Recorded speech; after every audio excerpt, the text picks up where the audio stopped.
Olá pessoal, meu nome é Cleverson Oliveira, eu sou um artista nascido em Curitiba,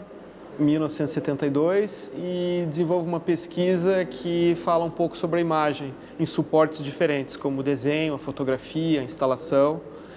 e venho desenvolvendo um trabalho específico nos últimos 10 anos que fala um pouco de paisagem. E dentro dessa pesquisa eu resolvi pensar um pouco no que o museu podia nos oferecer,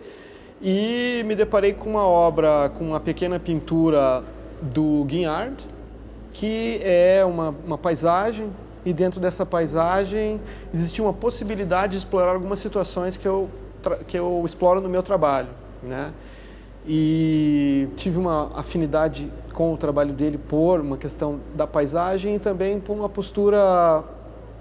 conceitual dele dentro da arte, que fazia uma pesquisa um pouco separada dos outros artistas da sua época e se tornou assim um artista que explorou uma plasticidade muito não usual dentro do seu grupo, né? E aí eu estou concluindo essa instalação que mostra um pouco da influência dessa paisagem e trazendo para dentro da minha pesquisa, né, do meu trabalho. E aí outro trabalho que eu resolvi escolher para falar um pouco é um pôster que o Hélio Oiticica fez em 1972 para a Latin American Opinion Fair, que foi um evento que teve em Nova York, o qual ele fez um pôster em homenagem a um amigo dele, que é o Cara de Cavalo, que ele já tinha feito outros trabalhos. E esse trabalho, esse pôster que ele faz, que se chama Seja Herói, Seja Marginal, é um pouco uma resposta da expressão bandido bom é bandido morto, né? A questão principal do Oiticica sobre esse pôster, ele fala sobre o Cara de Cavalo como um herói, que era uma pessoa querida entre os seus, mas era uma pessoa fora da lei. Ele era uma figura que ele era um assaltante,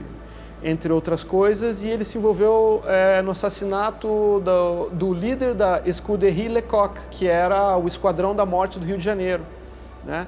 E ele acaba assassinando esse líder dessa falange policial,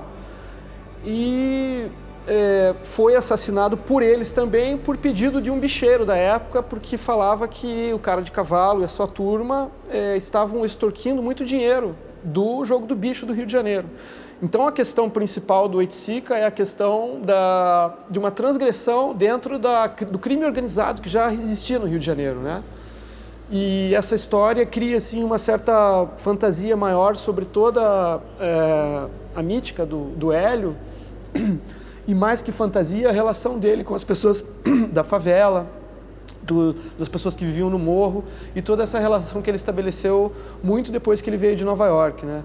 E dentro disso, esse pôster foi criado para essa situação, desculpe, e cria quase que uma imagem emblemática para a história da arte brasileira, né? Esse pôster, ele circula internacionalmente e, de uma certa maneira, coloca o Hélio numa situação diferente dos artistas brasileiros. Ele já estava morando em Nova York, ele estava sendo muito envolvido pelo mundo da arte internacionalizada. Ele começa a ser um dos artistas brasileiros que começam a ser internacionalizados, né, com a exposição na Whitechapel, que o Guy Brett fez a curadoria, e ali ele começa um diálogo de internacionalização da cultura e da arte contemporânea brasileira.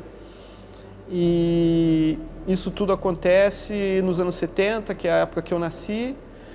e essa internacionalização ela se efetiva bastante nos anos 90, com o começo das feiras de arte, né, a popularização das feiras, a popularização de alguns artistas contemporâneos brasileiros e o reconhecimento por